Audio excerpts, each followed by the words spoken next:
வணக்கம்.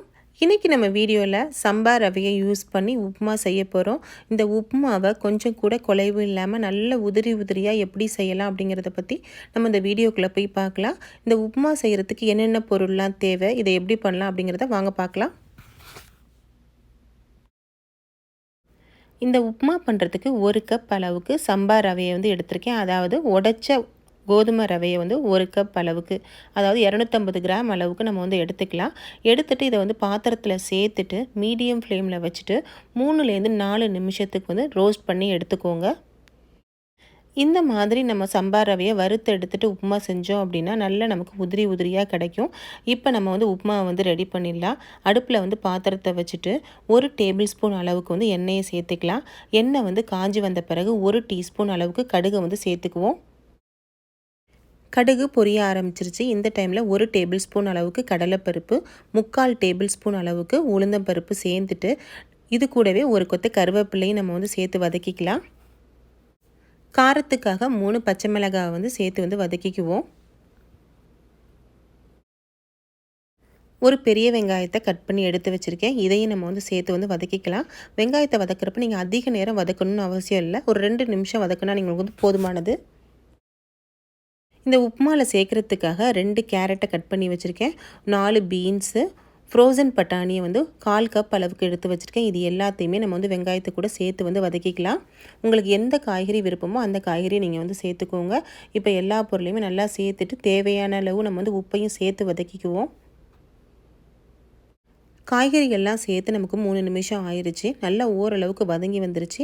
இந்த டைமில் 3 கப் அளவுக்கு தண்ணியை சேர்த்துக்கலாம். 1 கப் சம்பா ரவைக்கு 3 கப் தண்ணி கரெக்டான அளவில் இருக்கும். இன்றைக்கி நம்ம காய்கறிகள்லாம் சேர்க்கறதுனால 3 கப் சேர்த்துக்கிறோம். இல்லை நீங்கள் காய்கறி சேர்க்காமல் வெறும் வெங்காயத்தை மட்டும் சேர்த்து வதக்கி செய்கிறீங்க அப்படின்னா 2.5 கப் தண்ணி கரெக்டாக இருக்கும். இப்போ நம்ம தண்ணியை சேர்த்தாச்சு. கூட ஒரு 1/4 டீஸ்பூன் அளவுக்கு மஞ்சள் பொடியும் சேர்த்துட்டு நம்ம மூடியை போட்டு நல்லா கொதிக்க விட்டுறலாம். இப்போ நல்லாவே கொதித்து வந்துருச்சு. இந்த டைமில் நம்ம வறுத்து எடுத்த சம்பா ரவை இதில் சேர்த்து நம்ம கலந்து விட்டுக்கலாம். நீங்கள் சம்பா ரவையை சேர்க்குறதுக்கு முன்னாடி அடுப்பை லோ ஃப்ளேமில் வச்சுட்டு கொஞ்சம் கொஞ்சமாக சேர்த்துட்டு நீங்கள் கிளறி விட்டுக்கிட்டே இருந்தீங்கன்னா அதை கட்டிப்படாமல் நமக்கு நல்லா உதிரி உதிரியாக நமக்கு உப்புமா கிடைக்கும். இடையிடையில இந்த மாதிரி கலந்து விட்டுக்கோங்க. ஒரே தடவையிலே நம்ம வறுத்தெடுத்த ரவையை சேர்த்துட்டோம் அப்படின்னா நமக்கு கட்டிப்பட்டுரும். அதனால் இந்த மாதிரி நம்ம கொஞ்சம் கொஞ்சமாக சேர்த்துட்டு கரண்டியை வச்சு கிளறி விட்டுக்கிட்டே இருந்தால் நமக்கு கட்டிப்படாமல் நல்லா நமக்கு உதிரி உதிரியாக கிடைக்கும். குறிப்பாக அடுப்பை லோ ஃப்ளேமில் வச்சுட்டு நீங்கள் இதை செஞ்சீங்க அப்படின்னா தான் கட்டிப்படாமல் இருக்கும். இப்போது எல்லா ரவையும் நம்ம கலந்து விட்டாச்சு. ஒரு மூடியை போட்டுட்டு குறைஞ்சது ஒரு 5 நிமிஷத்துக்கு அடுப்பை லோ ஃப்ளேமில் வச்சுட்டு நீங்கள் விட்டுருங்க. 5 நிமிஷம் ஆயிடுச்சு. நம்ம மூடியை ஓப்பன் பண்ணி பார்க்கலாம். இப்போ நம்ம சேர்த்த ரவை எல்லாமே நல்லாவே குக் ஆகி சூப்பராக ரெடியாகி வந்துருச்சு. கொஞ்சம் கூட பாத்திரத்தில் ஒட்டாமல் நமக்கு உதிரி உதிரியாக கிடச்சிருச்சு. இதுதான் நமக்கு கரெக்டான பக்குவம். லாஸ்ட்டாக உங்களுக்கு நெய்யோட ஃப்ளேவர் பிடிச்சிச்சு அப்படின்னா நெய்யை சேர்த்துக்கலாம். இல்லை தேங்காய் எண்ணெயும் நம்ம சேர்த்து செய்யலாம். ரொம்பவே நல்லாயிருக்கும்.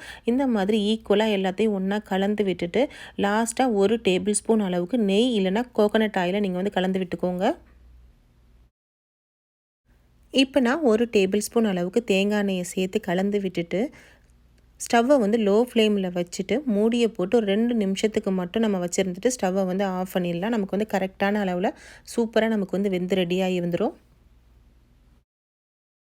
இப்போது 2 நிமிஷம் ஆயிடுச்சு.